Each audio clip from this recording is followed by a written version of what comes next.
عبد الرزاق بن منور بن عبد الفتاح بسيون، أحد أحفاد جدي محمد بسيون صاحب الوقف. تدخل السيد الباجي قيس السبسي عندها كان كاتب دولة الداخلية، فهمت لي، وحول الملف بتاعنا إلى تونس، وهذا ثابت ولنا الوثائق ما تفيد ذلك، فهمتني.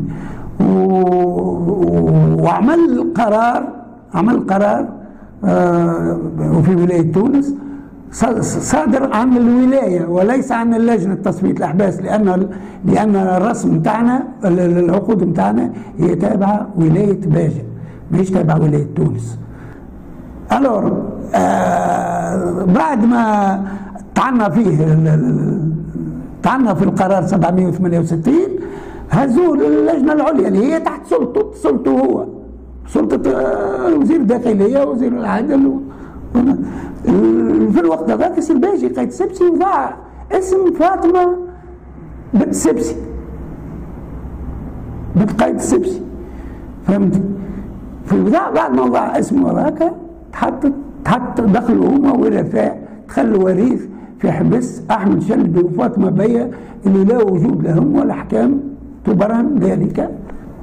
مساحة الهناشر الأربعة هم 5 هناشر، مساحة الهناشر الأربعة 5200 هكتار، معاهم جماعة اللي يعطوهم سر الحبس، جماعة السبسي هاو موجودين الأسماء اللي واحد 227 اسم، ومن جملة الأسماء في القائمة الثلاثة تاع الرسوم العقارية المزيفة والغير محينة، رقم 80 الباجي، ورقم 81 إسماعيل، رقم 82 صلاح الدين، رقم 84 مصطفى كمال، لي 4 ديرني فيس دو مسيو حسونة قايد السبسي، فماش واحد آخر اسمه حسونة قايد السبسي، وجده شهاد لقايد السبسي، ولا ما بالصورة، هو معروف القصة كلها، فهمت ولا لا؟ سيطروا علينا بسلاح، أطردوا والدي وجماعتهم من الهناشر الكل، وعندنا ما يثبت ذلك، فهمت ولا لا؟ وقاموا يدلسوا في عقود مزيفة.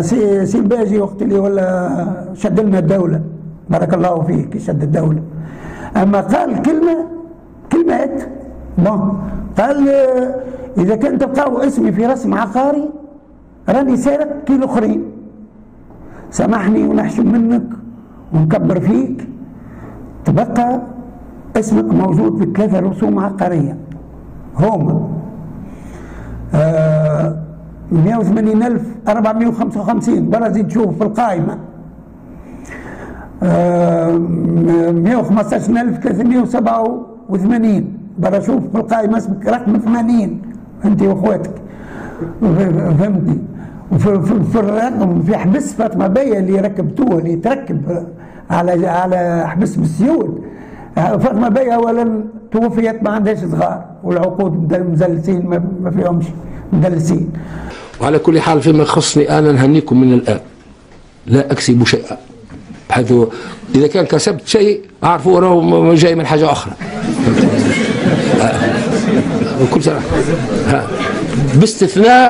باستثناء السيارة هذه ملكي، اللي أنا نتاعي.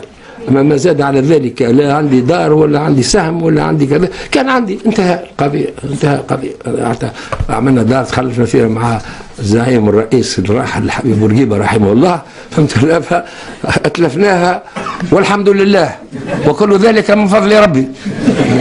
قال ما نملك كان الكارت جريس، هو اسمك في القائمة نتاع 768 وفي القرار 768 وفي القرار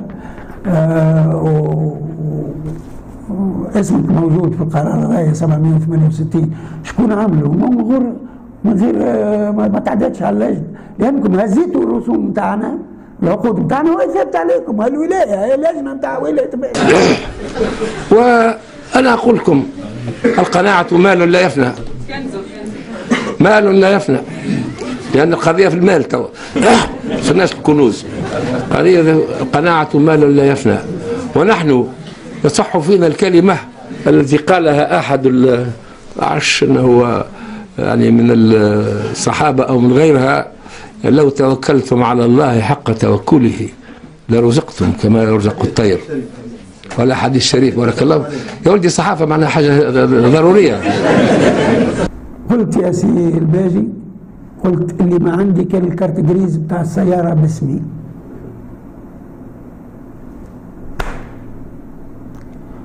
كيفاش موجود اسمك في الرسوم العقارية والأعداد؟ قلتهم لك. من أين لك هذا؟ سامحني. تغدو خماصا وتروح بطانا. الحمد لله على شبع عليه من فضل ربي هذا، وإن شاء الله معنا نكون كلنا كذلك.